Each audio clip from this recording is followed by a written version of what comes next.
Assalamualaikum warahmatullahi wabarakatuh. Pertama-tama, marilah kita panjatkan puja dan puji syukur atas kehadirat Allah Subhanahu wa Ta'ala.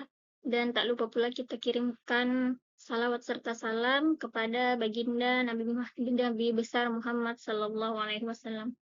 Sebelumnya, perkenalkan nama saya Rizky, kelas 2C dengan nomor BP 2422039. Nah, di sini saya akan mempresentasikan materi kuliah Pendidikan Agama Islam yang berjudul Kontribusi Islam dalam Pengembangan Peradaban Dunia. Langsung masuk saja ke landasan filosofis Islam. Nah, jadi landasan filosofis Islam itu merupakan cara pandang umat Islam dalam memandang atau melihat bagaimana dalam menghidupi dan bagaimana dalam menjalani kehidupan, melihat kebenaran dan tujuan manusia. Nah, landasan filosofis ini didasarkan pada ajaran-ajaran agama Islam. Itu ada beberapa pedoman yang dijadikan acuan. Yang pertama adalah Al-Quran, di mana Al-Quran merupakan kalam Allah Subhanahu wa Ta'ala yang berfungsi untuk sebagai sumber utama untuk petunjuk moral dan hukum yang masih secara mengglobal. Kemudian pedoman yang kedua itu ada hadis. Nah, hadis merupakan perkataan, perbuatan, dan ketetapan Rasulullah Shallallahu Alaihi Wasallam, yang dimana hadis ini berfungsi untuk menjelaskan makna-makna dari Al-Quran yang secara global tadi. Kemudian yang ketiga ada ijtihad kolektif. Nah, ijtihad itu merupakan kesepakatan para ulama, seperti ijma. Kemudian ada qiyas, yaitu menyamakan masalah yang belum ada hukum nasnya dengan permasalahan yang telah ada hukum nasnya. Kemudian yang keempat ada nilai universal. Nah, nilai universal itu berhubungan dengan sesama manusia, seperti keadilan, kasih sayang, keseimbangan, dan kemaslahatan umum. Nah, sekarang masuk ke dalam bentuk-bentuk kontribusi Islam dalam berbagai bidang. Yang pertama ada bidang ilmu pengetahuan dan teknologi. Nah, jadi banyak ilmuwan-ilmuwan yang menemukan teori-teori baru yang ditemukan oleh tokoh-tokoh Islam. Seperti Al-Khawarizmi yang menemukan teori Al-Jabar. Kemudian ada Ibnu Sina yang menemukan tentang medis.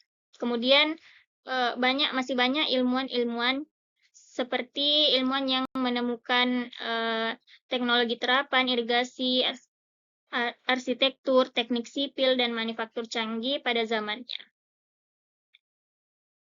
Nah, selanjutnya kita masuk ke kontribusi Islam dalam bidang sosial, ekonomi, dan politik.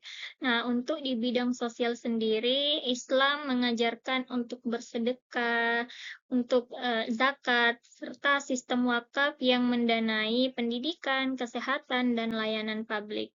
Nah, kemudian untuk bidang ekonomi, Islam mendukung sistem perdagangan yang sesuai dengan syariat Islam, dengan menjunjung tinggi prinsip kejujuran, larangan riba, serta kecurangan dalam bentuk apapun. Kemudian yang ketiga ada di bidang politik, yang dimana meliputi penanaman fondasi moral seperti musyawarah, keadilan, dan anti tirani.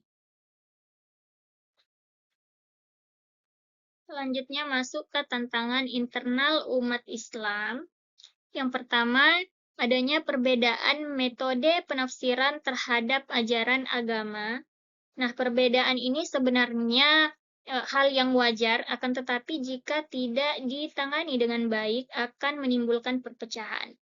Kemudian yang kedua ada kesenjangan pendidikan, di mana akses terhadap pendidikan sains dan literasi kritis itu terbatas. Kemudian tantangan yang ketiga ada resistensi atau hambatan terhadap perubahan, di mana umat Islam sulit dalam menerima atau mengikuti perkembangan zaman seperti teknologi baru. Kemudian tantangan lainnya juga adalah masalah sosial seperti kemiskinan, korupsi, dan ketidaksetaraan di komunitas tertentu. Nah, selain tantangan internal, terdapat juga tantangan eksternal terhadap Islam dan umatnya. Yang pertama, ada stigma dan mispersepsi. Nah, stigma itu sendiri merupakan pandangan negatif dari luar terhadap agama Islam. Kemudian untuk mispersepsi sendiri merupakan kesalahpahaman. Kemudian yang kedua ada sekularisme ekstrim dan politik identitas. Nah, politik identitas sendiri itu di mana mengatasnamakan agama demi kepentingan pribadinya. Kemudian untuk sekularisme ekstrim sendiri itu memisahkan antara agama dengan kemasyarakatan. Kemudian yang ketiga ada globalisasi dan ketimpangan.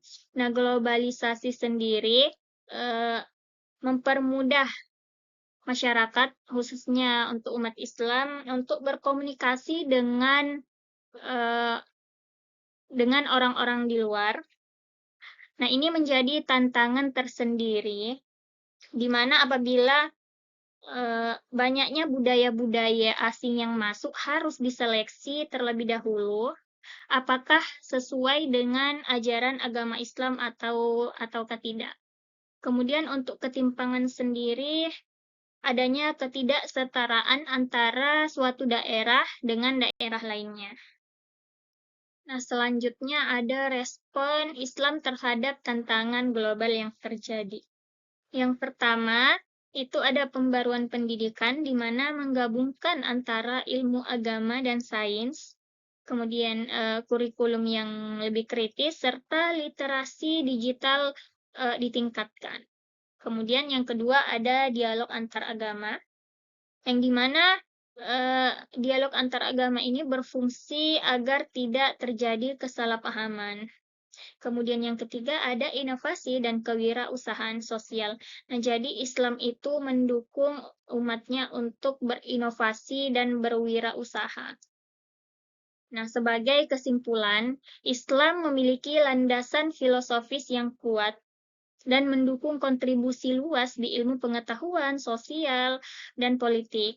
Nah, untuk menghadapi tantangan memerlukan pendidikan yang berkelanjutan, ijtihad kontekstual, dialog yang terbuka, serta inovasi ekonomi sosial. Dan dengan strategi tersebut, kontribusi Islam dapat semakin relevan dan memberikan manfaat yang global. Mungkin cukup sekian yang dapat saya sampaikan. Kurang dan lebihnya mohon dimaafkan. Wassalamualaikum warahmatullahi wabarakatuh.